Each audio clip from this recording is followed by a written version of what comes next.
তোকে বসে থাকতে অনেক ভালো লাগে না বাবা?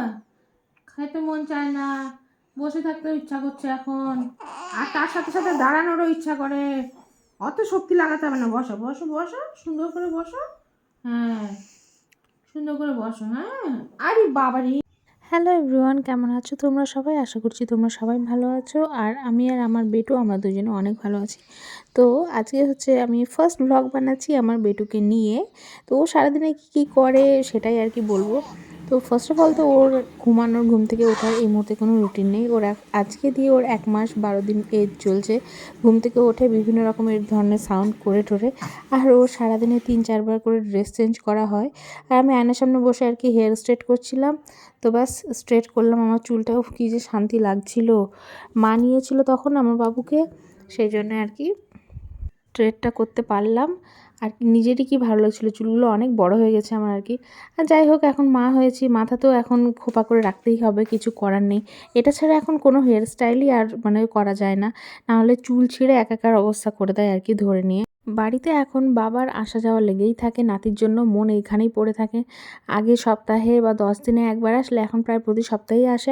আর আসার পরে 2 দিন তো মিনিমাম থাকেই থাকে, নাতির সাথে অনেক খেলাধুলা করে আর কি। তার চলো চলো চলো, আমরা এখন রোদে যাবো। চলো বাবা।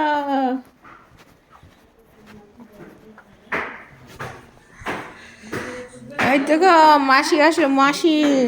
এই যে পুটলু আমার ঘুম দিচ্ছে।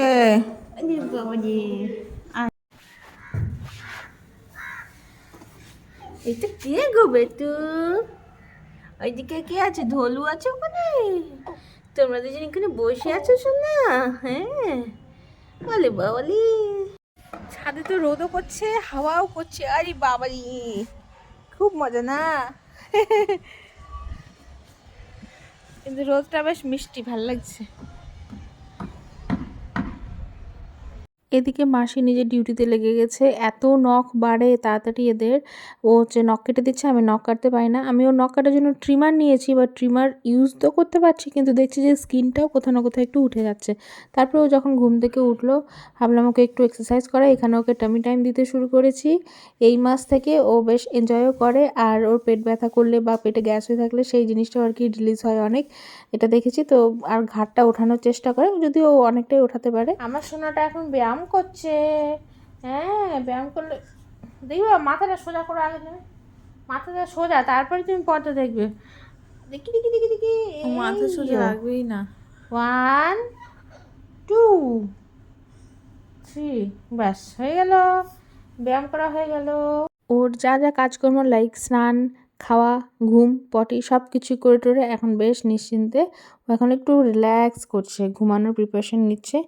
এই তো এইভাবে থাকতে থাকতে দেখো চোখ লেগে এসেছে, আর পুটুস এখানে ঘুমিয়েও গেল। এই যে কি সুন্দর করে ঘুমাচ্ছে, মাশাআল্লাহ। কি ইনোসেন্ট ফেসটা, বাচ্চারা ইনোসেন্টই। দুপুর প্রায় 3টের মতো বেজে গেছে। ও ঘুমালো, ও আর আমি দুজনেই আর কি শুয়ে গেলাম। তারপর ওকে নিয়ে দেখতে দেখতে সন্ধ্যাও হয়ে গেল।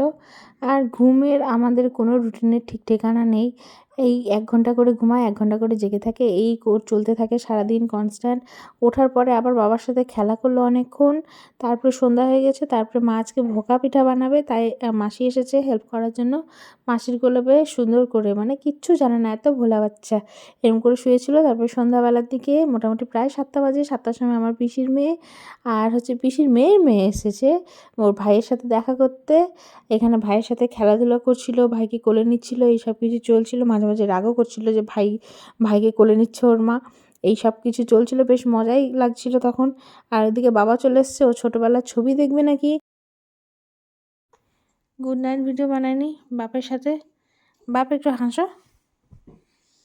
ও এরকম হাসার স্টাইল। বাপ টায়ার্ড হয়ে গেছে নাকি? ও কি গো বেটু, গুড নাইট।